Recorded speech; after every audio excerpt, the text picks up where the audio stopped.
Hello guys, हमारा जो chapter चल रहा है वो चल रहा है सिंगल फेज इंडक्शन मोटर और इसी का एक पार्ट है capacitor start capacitor run motor. थोड़ा सा याद दिलाऊंगा कि कुछ मोटरों में दो दो कैपेसिटर लगे रहते हैं। एक बात तो ये, अधिकांश लोग उसे कंडेंसर के नाम से जानते हैं।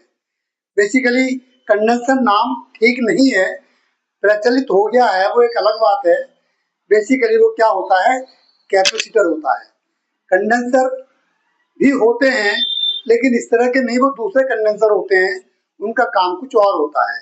उस पर चर्चा फिर किसी दिन करेंगे। तो अभी क्या है, ये जो मोटर का नाम है जिसे मैं आज आपको साझा करने जा रहा हूँ आपके साथ, ये है capacitor start capacitor run motor.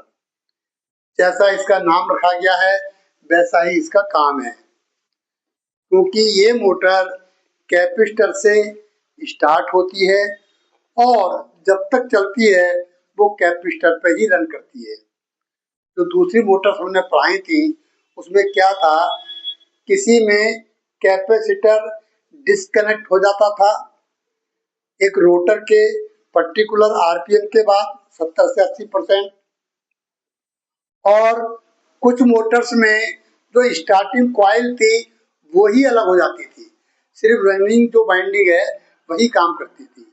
मैं कभी कभी कॉइल और बाइंडिंग शब्द का इस्तेमाल करता हूँ, इसके लेकर के आप कंफ्यूज ना हो। भाई जब बाइंड करते हैं स्टेटर के अंदर तो वो बाइंडिंग कहलाती है, बेसिकली होती तो वो कॉइल ही है।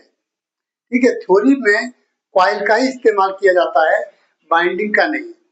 बाइंडिंग का तो एक तरह से प्रैक्टिकल हो गया। कॉइल को बनाया जाता है पहले बहुत सारे टर्न दे करके कंडक्टर के, और फिर उसको स्टेटर के स्लॉट्स में डाला जाता है। तो डालने के बाद जब वो तैयार होती है तब हम उसे कह देते हैं कि ये स्टार्टिंग बाइंडिंग है और ये सेकेंडरी बाइंडिंग है। हमने बाइंड किसको किया है, सेकेंडरी को या प्राइमरी को, मतलब रनिंग को।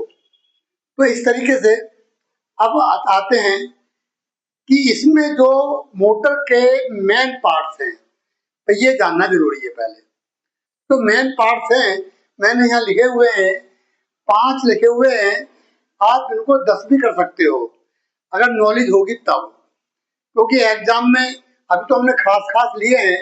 एग्जाम में क्या होता है, हर स्टूडेंट चाहता है थोड़ा मैं ज्यादा ही अपनी परफॉर्मेंस दिखाऊं, तो आप 5 के 10 पार्ट भी कर सकते हैं जब आपको इसकी नॉलेज हो जाएगी तब। अभी 5 जो मेन पार्ट्स हैं वो काफी हैं, हम दो चर्चा करते हैं एक एक करके। सबसे पहले है स्क्वायरल केज रोटर।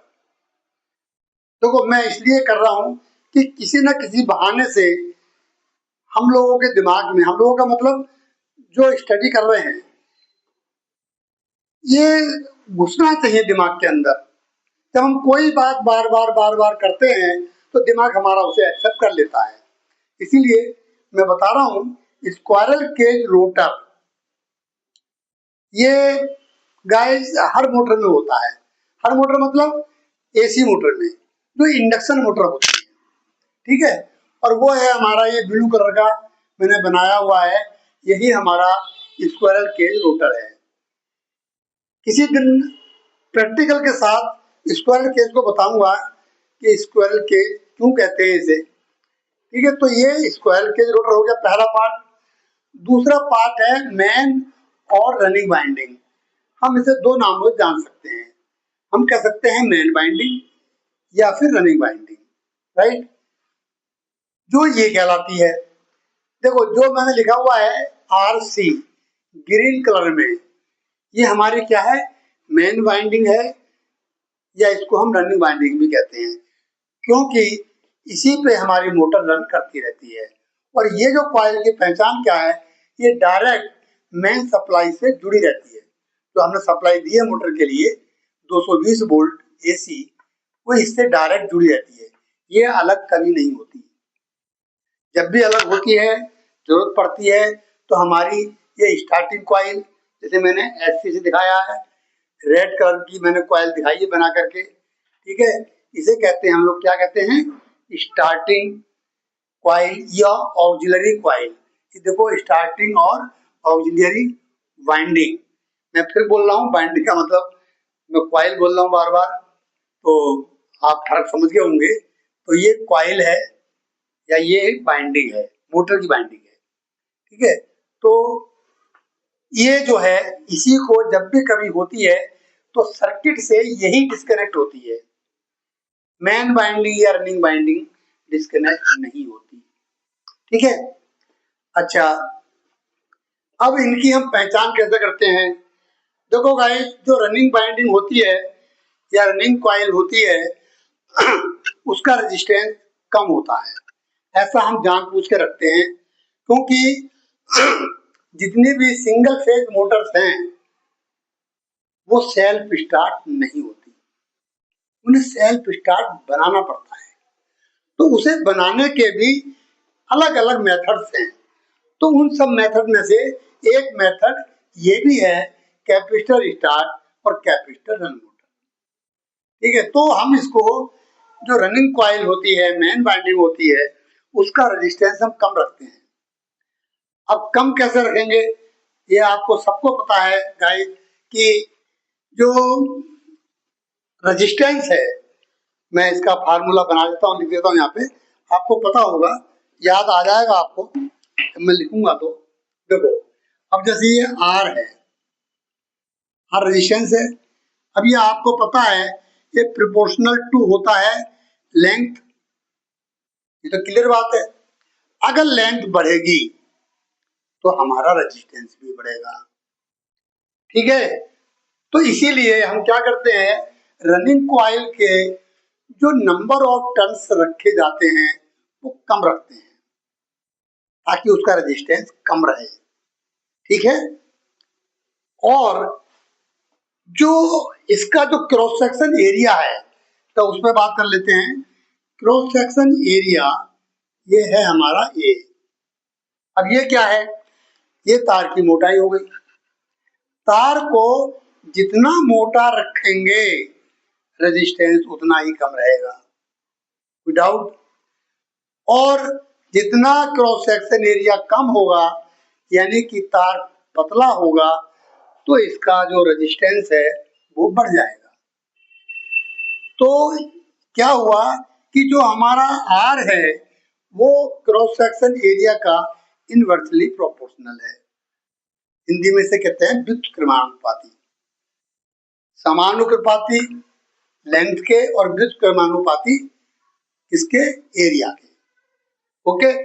तो इस वाले फार्मूले के हिसाब से हम इस कॉइल को रखा जाता है, रनिंग कॉइल को, ताकि इसका रेजिस्टेंस कम से कम रहे।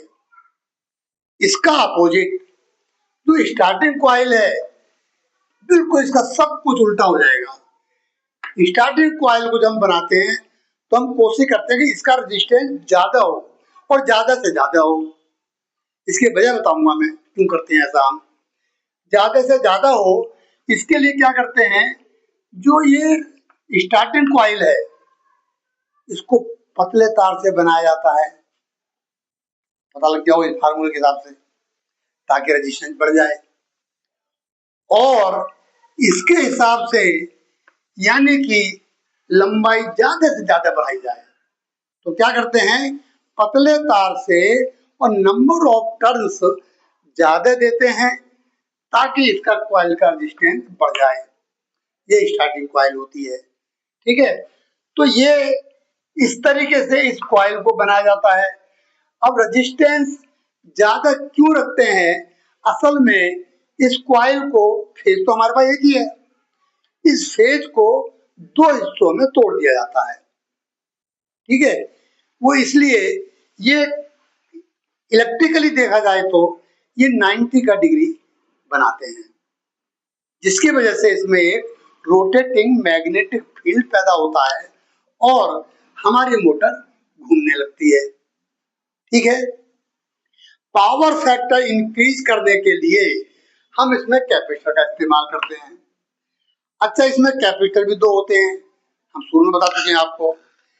एक कैपेसिटर को बोलते हैं कैपेसिटर स्टार्ट कैपेसिटर और दूसरा होता है कैपेसिटर रन। रन कैपेसिटर जो है, जो मैंने सी आर करके लिखा हुआ है, ये हमेशा इस कॉइल के साथ जुड़ा ही रहता है, ये कभी अलग नहीं होता। लेकिन जो स्टार्टिंग कैपेसिटर है, जो मैंने सी एस करके लिखा हुआ है, ये क्या होता है, ये मोटर को स्टार्ट करने के बाद, ये देखो ये लिखा हुआ C F S, C F S लिखा हुआ है। इसकी वजह से क्या होता है कि 70 टू 80% जब इसके आरपीएम कंप्लीट हो जाते हैं तो क्या होता है कि ये स्विच खुल जाता है, यानी एनो हो जाता है, सर्किट को ओपन कर देता है और ये जो कैपेसिटर है सी एस, ये इससे हो जाता है डिस्कनेक्ट। ऐसा करने के पीछे दो वजह हैं। एक तो क्या है कि मेन वजह तो यही है कि हमें जब स्टार्टिंग कॉइल के साथ इसे कनेक्ट करते हैं तो ये जो कैपेसिटर लगता है ये ज्यादा पावर का होता है बशर्ते कि रनिंग कैपेसिटर के मुकाबले। ज्यादा कैपेसिटर का यानी कि ज्यादा कैपेसिटिव लोड, मैंने आपको बताया था शायद, बेसिकली इलेक्ट्रिकल में ये 3-4 लोड होते हैं, रेजिस्टिव, कैपेसिटिव, है ना, और इंडक्टिव। तो ये कैपेसिटिव लोड बढ़ा रहा है तो इसलिए इसको डिस्कनेक्ट कर देते हैं कि अब हमारे पास इसकी कोई जरूरत ही नहीं है। जो टॉर्क मिलना था हमें मोटर का, इससे टॉर्क हमें मिल चुका है। अब तो मोटर को सिर्फ घूमना ही है।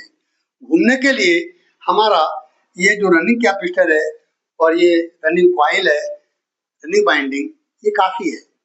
तो इसलिए ये कुछ समय के बाद, यानी कि कुछ आरपीएम करीब 80% 70 से, तो ये जो सी एफ एस लिखा है सेंट्रीफ्यूगल स्विच, ये इस कैपेसिटर को डिस्कनेक्ट कर देता है। ठीक है, तो ये है।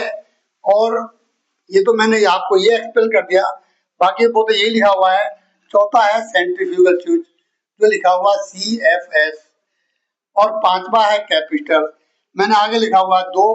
असल में एक कैपेसिटर की क्वांटिटी है, ये क्या है, दो कैपेसिटर लगे रहते हैं, सी आर और सी एस।